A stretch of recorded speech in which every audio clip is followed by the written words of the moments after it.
날마다 나를 살리는 큐티 이성우 목사입니다. 오늘 큐티 본문은 시편 40편 1절에서 17절까지입니다. 하나님 아버지, 기다림의 열매가 무엇인지 알기를 원합니다. 말씀해 주시옵소서. 듣겠습니다. 기다림의 열매는 첫째로 응답하심과 구원하심입니다.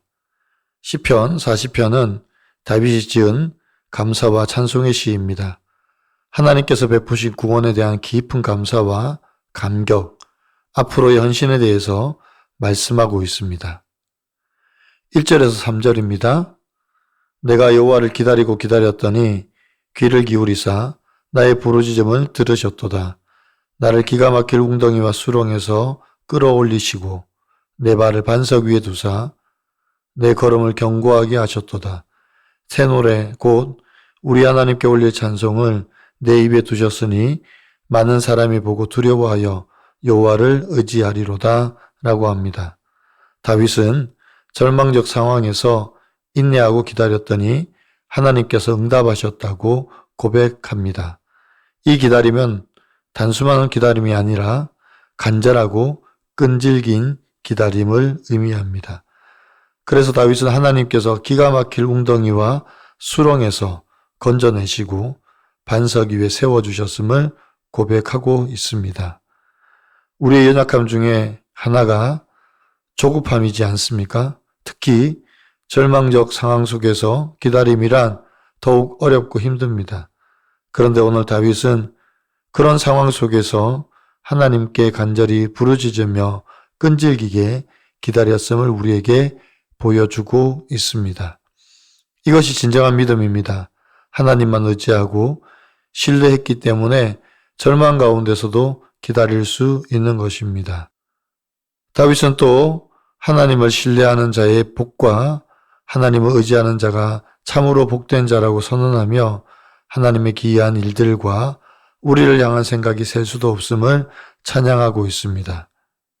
다윗은 하나님께서 단순한 종교적 의식이나 제사보다는 마음의 순종을 요구하신다는 걸 깨달았음을 말하며 내가 왔나이다 라고 말합니다. 이 말은 곧 하나님의 뜻과 계획 안에서 철저한 순종을 의미하고 자신의 삶이 하나님 계획 안에 있음을 인정하는 것입니다. 형식적인 예배, 나의 평안함과 만족을 위한 예배가 아니라 상한 심령으로 하나님 앞에 서는 것이 하나님이 기뻐하시는 예배입니다. 또한 철저한 순종 가운데 자신의 삶을 하나님께 맡기는 것이 우리가 드릴 산 제사입니다. 여러분 어떻습니까? 나는 어려운 상황 가운데도 하나님을 신실하게 기다립니까? 아니면 안절부절만 하고 있습니까? 나는 형식적인 예배, 나의 만족만을 누리는 예배를 드리고 있지는 않습니까? 기다림의 열매는 둘째로 도우심과 건지심입니다. 9절과 10절입니다. 내가 많은 회중 가운데서 의의 기쁜 소식을 전하였나이다. 여호와여, 내가 내 입술을 닫지 아니할 줄을 주께서 아시나이다. 내가 주의 공의를 내 심중에 숨기지 아니하고 주의 성실과 구원을 선포하였으며 내가 주의 인자와 진리를 많은 회중 가운데서 감추지 아니하였나이다 라고 합니다. 다윗은 하나님의 구원과 의로우심을 회중 가운데 감추지 않고 선포했다고 합니다. 또 다윗은 자기의 죄악이 덮쳐 우러러 볼 수도 없고 머리털보다 많아 낙심하였다고 합니다. 그래서 주의 긍휼과 인자와 진리로 보호해달라고 기도하고 있습니다. 다윗은 13절에서 은총을 베풀어 주시고 나를 구원해달라고 간구합니다. 다윗은 자신을 해치려는 원수들에 대한 하나님의 심판을 구하고 자기를 조롱하는 자들이 오히려 그들의 수치로 놀라게 해달라고 기도합니다. 16절과 17절입니다. 주를 찾는 모든 자는 다 주 안에서 즐거워하고 기뻐하게 하시며 주의 구원을 사랑하는 자는 항상 말하기를 여호와는 위대하시다 하게 하소서. 나는 가난하고 궁핍하오나 주께서는 나를 생각하시오니 주는 나의 도움이시요 나를 건지시는 이시라. 나의 하나님이여 지체하지 마소서라고 합니다. 다윗은 주를 찾는 모든 자들과 주의 구원을 사모하는 자들이 기뻐하고 즐거워할 뿐만 아니라 하나님을 위대하시다라고 찬송하게 해달라고 구하고 있습니다. 또 주께서 자신을 돌보아 주실 것을 구하며 주님만이 나의 도움이시요 나를 건지시는 하나님이라고 고백합니다. 고난 중에서도 하나님만 신뢰하고 의지하는 다윗의 믿음을 볼 수 있습니다. 우리가 나의 죄와 연약함을 돌아보고 인정할 때 하나님의 인자하심과 선하심을 깨달아 알 수 있습니다. 교만하여 자기를 돌아보지 못하면 결국에는 욕을 당하고 수치와 낭패를 당하게 될 것입니다. 여러분은 어떻습니까? 나의 연약함을 인정하고 하나님의 도우심을 구합니까? 교만하여 욕을 당하고 수치와 낭패를 당한 적은 없습니까? 하나님만이 나의 도움이시오 나를 건지시는 분이심을 믿습니까? 임신을 실패할 때마다 하나님을 원망하고 저의 처지를 비관하다가 난수함을 통하여 저를 수렁에서 끌어올리시고 돌보시는 하나님의 사랑을 깨닫고 하나님 감사합니다 라고 고백할 수 있었다던 한 성도님의 큐티인 묵상 간증입니다. 저는 작년 여름 복통으로 응급수술을 받은 뒤 조직 검사를 했습니다. 그 결과 난소암 판정을 받았습니다. 암세포가 자궁까지 침범한 상태라 석 달 뒤 자궁 적출술을 받아야만 했습니다. 수술 날짜가 다가올수록 저는 두려움이 커졌습니다. 그런데 수술받기 전날 임시 문제로 전전긍긍하던 지난 13년의 세월이 떠올랐습니다. 당시 저는 매달 조바심을 내며 임신 테스트기를 붙잡고 살았습니다. 임신 실패할 때마다 하나님을 원망하고 저의 처지를 비관하며 주변에 임신한 사람들을 질투했습니다. 그런데 이런 생각이 저의 영과 육을 병들게 한다는 것이 깨달아졌습니다. 그러면서 이제는 임신에 대한 집착을 버리고 사명으로 나아가기 원하시는 하나님 아버지의 마음을 알게 되었습니다.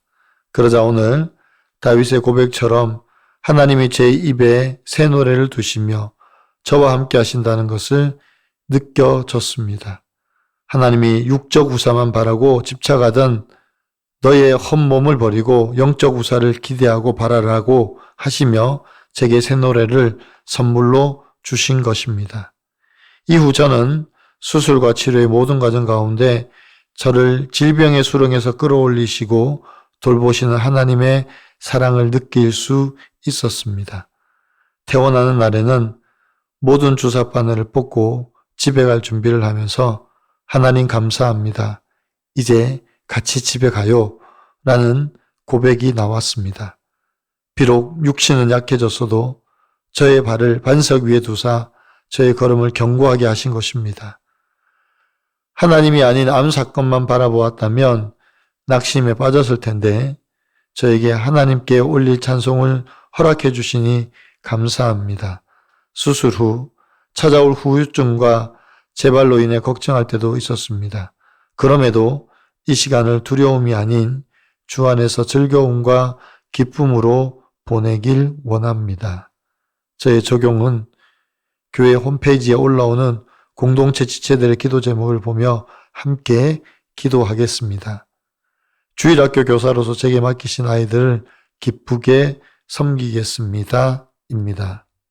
다윗이 깊은 절망 가운데서 하나님만 바라고 기다렸더니 깊은 웅덩이와 수렁에서 건져주시고 그의 발을 반석 위에 세우셨다고 고백했습니다.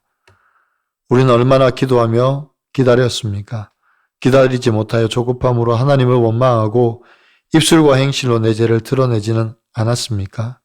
오늘 다윗의 기도를 보며 회개하고 돌이키는 저와 여러분이 되시기를 바랍니다.